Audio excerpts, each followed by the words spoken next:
সম্পর্কের বাজারে পৌঁছে পা দুটো থেমে গেল। সম্পর্ক বিক্রি হচ্ছিল ওখানে খোলা বাজারে। আমি কাঁপতে কাঁপতে জিজ্ঞেস করলাম, কী দামে বেচছো ভাই এই সম্পর্কগুলো? দোকানদার জিজ্ঞেস করলো, কোন সম্পর্কটা বানাতে চান আপনি? ছেলে না বাবার, বোনের না ভাইয়ের?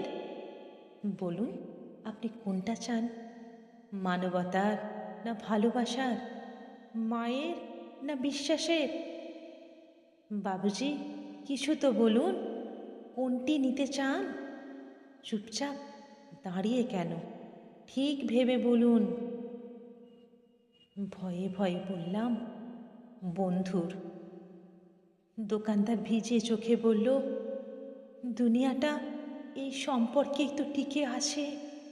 তবে মাফ করবেন বাবুজি, এই সম্পর্কটা বিক্রির জন্য নয়, এর কোনো দাম দিতে পারবেন না। আর যেদিন এটাও বিক্রি হয়ে যাবে, সেদিন দুনিয়াটা উজাড় হয়ে যাবে।